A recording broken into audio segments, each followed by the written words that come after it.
था दोस्तों आपके अपने चैनल ऑन हिस्ट्री क्लास पर मैं आज आप लोगों को हिस्ट्री ऑनर्स का पेपर 5 बताने वाला हूँ पार्ट 3 का। तो देखिए इसका जो प्रथम क्वेश्चन है और आज का जो क्वेश्चन है वह 1857 की क्रांति के कारणों तथा स्वरूप पर प्रकाश डाले या 1857 ईस्वी सिपाही विद्रोह के कारणों का समीक्षा करें। ठीक है, ये क्वेश्चन लेंदी होगा परंतु आपको सुनना जरूर है। ठीक है, तो सन 1857 ईस्वी के सिपाही विद्रोह के कारण क्या है, तो वस्तुतः क्लाइव, वारेन हेस्टिंग्स, ब्लेसली और डलहौजी आदि गवर्नर तथा गवर्नर जनरल की लूट और अनीति से भारतवासी उब गए थे।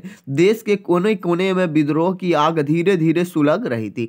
सारे देश में असंतोष की आग उत्तरोत्तर बढ़ती जा रही थी। अपने पूर्ण कर्मों का परिणाम लोग अपनी आंखों से देख रहे और भुगत रहे थे। क्षोभ और अपमान की कड़वी घूंट उन्हें दिन रात पीनी पड़ रही थी। इस तरह एक भयानक विस्फोट की सामग्री पर्याप्त मात्रा में इकट्ठी हो चुकी थी। आवश्यकता थी केवल एक चिंगारी की जो इस सामग्री को ज्वाला में परिणत कर दे। यह चिंगारी सन 1857 ईस्वी में भारतीय सैनिक की छानबीन से प्राप्त हो गई। फलतः देश में एक बहुत बड़ी क्रांति का श्री गणेश हुआ जिसमें भारतीय सैनिक की देन महत्वपूर्ण थी। यही कारण है कि चंद मामूली बातों पर भारतीय सैनिकों के विद्रोह के कारण कुछ लोग इसे सिपाही विद्रोह कहकर पुकारते हैं। वास्तव में सन 1857 की सिपाही विद्रोह भारतीय इतिहास में एक बड़ी अमूल्य घटना है। कुछ लोग इसे राष्ट्रीय घटना की संज्ञा देते हैं और इसलिए इसके देशव्यापी या बहुत व्यापक परिणाम हुए थे। देश के अधिकांश भागों में राजे, महाराजा, बादशाह, नवाब, जमींदार, जागीरदार, किसान, मजदूर, सरकारी कर्मचारी और सैनिक आदि ने भी इस विद्रोह में भाग लिया था।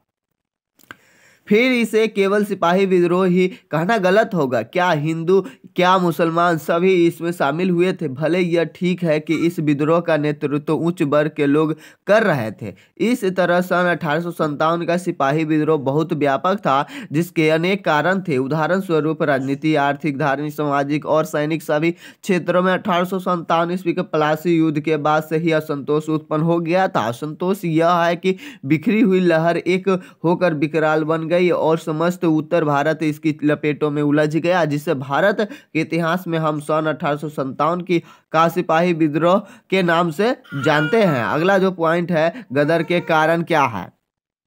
इसका प्रथम जो कारण है वह है राजनीतिक कारण।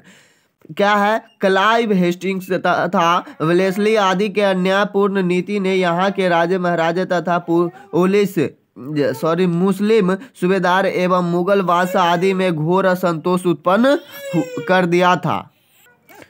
बंगाल की नवाबी में क्लाइव का हस्तक्षेप, चेतसी और अवध की बेगमों के साथ हेस्टिंग्स का दुर्व्यवहार, ब्लेसली को सहायक संधि द्वारा देश भर के नवाबों और राजा का अपमान तथा डलहौजी के साम्राज्यवादी नीति का नंगा नृत्य विभिन्न राज्यों को एक एक कर निगल जाना था।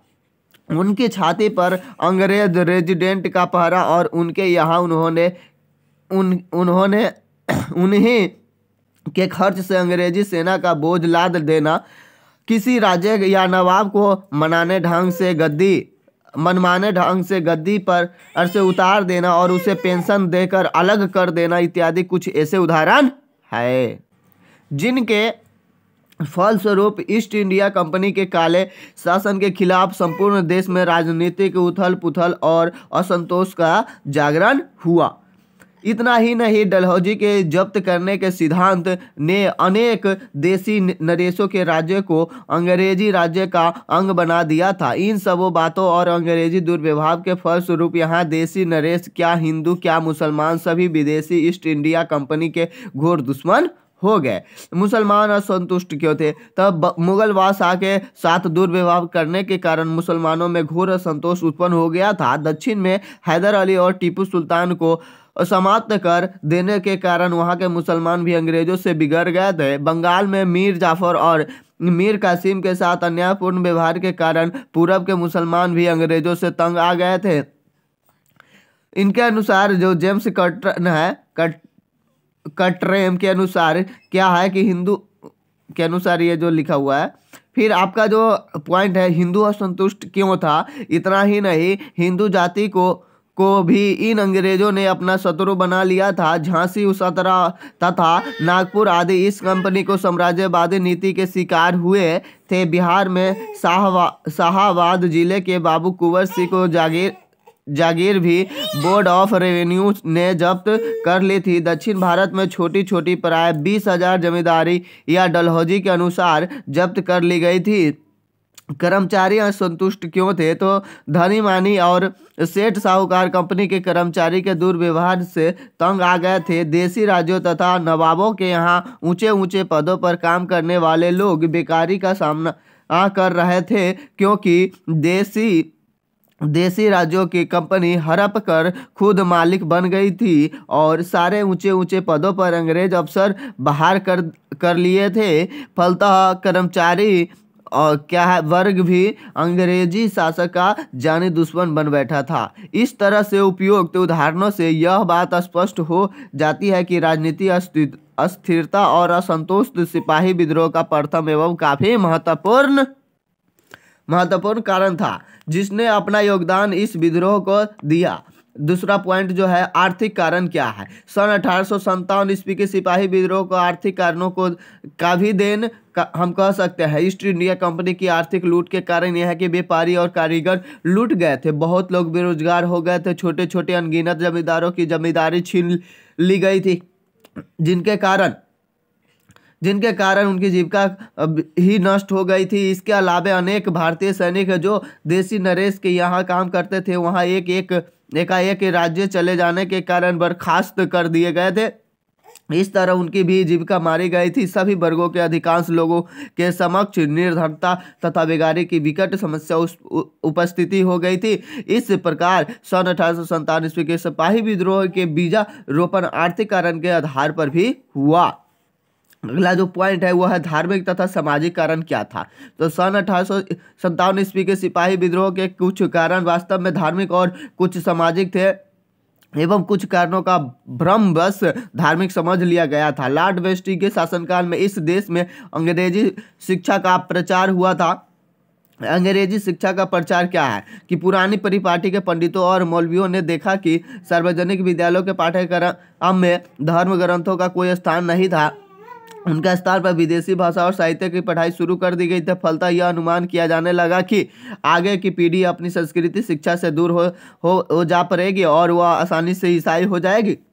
अतः जनसाधारण में असंतोष की लहर प्रज्वलित होने लगी। सती प्रथा, इतना ही नहीं, कंपनी ने कानून बनाकर सती प्रथा को गैर कानूनी करार दिया था। चंद लोगों के साथ साथ पुरोहित ने भी इसे धार्मिक हस्तक्षेप समझा। फलतः इस कानून ने भी जनसाधारण के जीवन में असंतोष की लहर को और भी तीव्र बना दिया। विधवा विवाह, सती प्रथा के विपरीत कंपनी ने कानून बनाकर विधवा विवाह को जायज कर दिया था। इससे भी कुछ पुराने विचार के लोग बेतरह भड़क गए। उनके मस्तिष्क में यह बात समा नहीं सकती थी कि कुलीन परिवार में विधवा का पुनर्विवाह भी हो सकता है। इसलिए जनसंख्या ने इन धार्मिक एवं सामाजिक हस्तक्षेप ही समझा। अगला है पारिवारिक संपत्ति। कंपनी ने धर्म परिवर्तन कर ईसाई मानने वाले लोगों का पारिवारिक संपत्ति से भी वही अधिकार मान लिया जो उसके पहले था। इससे लोग बहुत क्षुब्ध हुए और उनके मन में यह धारणा दृढ़ होने लगी कि विदेशी सरकार लोगों को ईसाई बनने में सुविधा प्रदान कर प्रोत्साहन दे रहे हैं। इससे भी हिंदू और मुसलमान दोनों बिगड़ गए। इतना ही नहीं, रेल तथा तार आदि के प्रचार को वहां के लोगों ने भली तरह से नहीं समझा और इसे जात पात और छुआछूत आदि के भावनाओं पर आघात मान लिया। यह तो स्पष्ट ही है कि रेलगाड़ियों में छुआछूत आदि का पाखंड उतना कदापि नहीं निभ सकता था जितना कि घरों में संभव था। अतः पुराने विचारों के लोगों ने इसे भी धर्म भ्रष्ट करने का एक साधन माना। उपयुक्त कारणों के बावजूद ईसाई पादरी अपने धर्म का प्रचार खुल्लम खुल्ला हिंदू और मुसलमानों के बीच करने लगे और चंद कारणों से उन्हें कुछ सफलता भी मिलने लगे। वस्तुतः इन पादरियों को अंग्रेज शासकों की छत्र छाया प्राप्त थी। अतः धार्मिक विचार वाले लोग यह अच्छी तरह समझ गए कि इन तमाम खराबियों की जड़ में ईस्ट इंडिया कंपनी का विदेशी शासन है।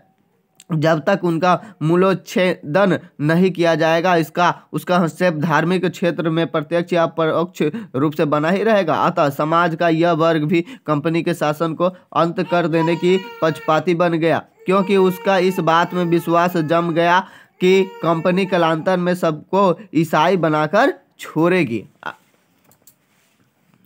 इस तरह उन सभी ऊपर वर्णित कारणों के फलस्वरूप विद्रोह की अग्नि भभक उठी, जो 1857 ईस्वी में सिपाही विद्रोह के रूप में जनसाधारण के बीच परिलक्षित हुई। अगला जो पॉइंट है वो है सैनिक कारण।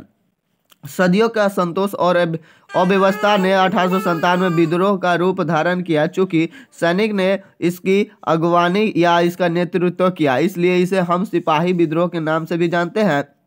भारतीय सैनिक कंपनी के गोरे अफसरों से तंग आ गए थे।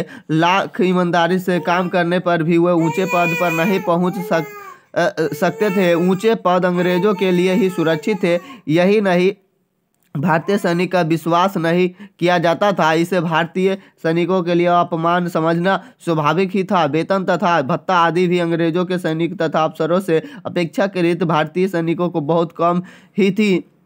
इससे भारतीय सैनिक बहुत क्षुब्ध हो गए, जो स्वाभाविक ही था। अंग्रेज सैनिक तथा अफसरों की अपेक्षा भारतीय सैनिक संख्या में बहुत अधिक थे। वास्तव में भारत में अंग्रेजों के ये मुख्य स्तंभ थे, फिर भी इनका वह समादार नहीं जो गोरी पलटन का था। आए दिन उन्हें अपमान की घूंट पीनी पड़ती थी। इन बातों के अतिरिक्त यह भी बात है कि भारतीय सैनिक को धार्मिक भावनाओं की उचित रक्षा यह अंग्रेजी कंपनी नहीं करती। कंपनी की सेना में बहुत से सैनिक उच्च वर्ग के थे तथा कुलीन थे। इन्हें छुआछूत का बड़ा विचार था। उसकी रक्षा इन सेनाओं में नहीं हो पाती थी। प्राचीन रूढ़ियों के अनुसार समुद्र यात्रा करने में वह निषिद्ध मानते आए थे।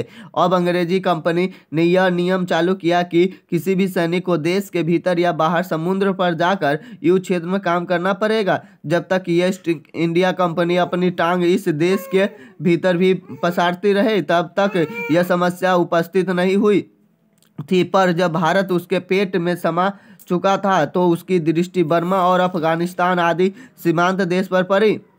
यही कारण है कि भारतीय सैनिक को विदेश भेजने की आवश्यकता कंपनी को अनुभव हुई। वस्तुतः साम्राज्य की भूख ने भी यह समस्या उपस्थिति कर दी थी कि इस नए नियम के चालू होने पर भारतीय सैनिक के हृदय में यह भावना उदय हुई कि कंपनी जानबूझकर धार्मिक हस्तक्षेप कर रही है। इतना ही नहीं, भारतीय सैनिकों को एक नए प्रकार की कारतूस दिए गए जिन्हें काम में लाने के समय दांत से काटना पड़ता था।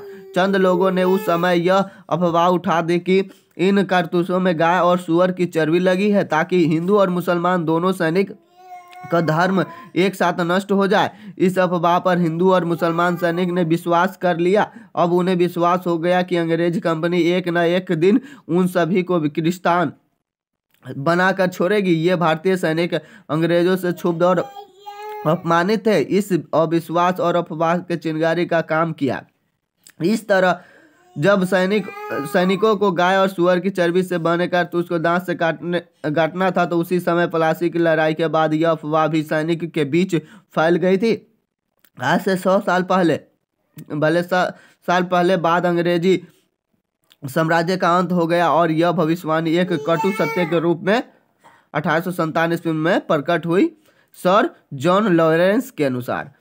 फिर है इसी में इस तरह सदियों से एकत्रित होते हुए संतोष ने 1857 ईस्वी में क्रांति का रूप धारण कर लिया, जिसकी अगवानी भारतीय सैनिकों ने की। फलस्वरूप इसे 1857 ईस्वी के सिपाही विद्रोह के नाम से जानते हैं।